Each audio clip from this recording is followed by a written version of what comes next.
নামাজের এত গুরুত্ব আল্লাহ তাআলা বলেন, হে মুমিনের দল, তোমাদেরকে একবার না, দুইবার না, তিনবার না, প্রায় ৮২ বার কোরআনের প্রত্যেকটা জায়গায় তোমাদেরকে আমি আল্লাহ সতর্কবাণী দিয়ে দিলাম যে তোমরা নামাজ কায়েম করো, নামাজ কায়েম করো, নামাজ কায়েম করো। তার কারণটা কি? কারণ হলো আমরা নামাজ ছাড়া আল্লাহর কাছে যতই চাই না কেন আমাদের কোনো উপকার হবে না, লাভ হবে না।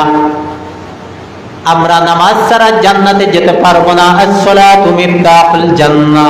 আল্লাহর নবী বলেন, যদি বান্দা তুমি দুনিয়ার সমস্ত আমল করে তুমি তোমার আমলনামার খাতা যদি এত এত বড় করে দাও, যদি তোমার নামাজ কায়েম না হয়, যদি তুমি নামাজ না পড়ো, তাহলে ওই কিয়ামতের ময়দানে তুমি জান্নাতের তালা খুলতে পারবা না।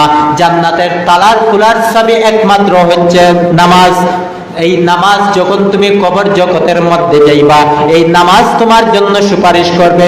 যখন কবর জগতে যাইবা, এই যাকাত তোমার জন্য সুপারিশ করবে, কোরআন তিলাওয়াত তোমার জন্য সুপারিশ করবে, যাবতীয় নেক আমল তোমার জন্য সুপারিশ করবে। অতএব বান্দা, আমরা কখনো নামাজ ছাড়বো না, আমরা কখনো কোরআন তিলাওয়াত ছাড়বো না। আমরা যারা কোরআন পড়তে জানি, আমরা কোরআন প্রতিদিন কম করে হলেও আমরা ২-৩ পৃষ্ঠার করে পড়বো।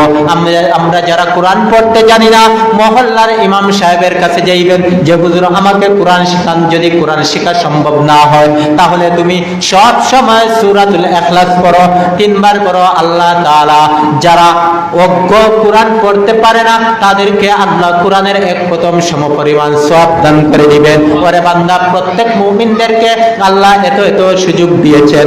বান্দা, এত সুযোগ পাওয়ার পরও আমরা আল্লাহ তাআলার ইবাদত মানতে রাজি না। আমরা দুনিয়ার ভোগ বিলাসের দিকে লিপ্ত হয়ে থাকি, আমরা দুনিয়ার সব অপকর্ম কাজের দিকে লিপ্ত হয়ে থাকি। আমরা কেমন ইবাদত করি? আমরা নামাজের মধ্যে আমাদের দুনিয়ার অনেক কিছু চলে আসে। ইমাম সাহেব কয় রাকাত নামাজ পড়তেছে, আমাদের মধ্যে এটা স্মরণ রাখতে পারি না।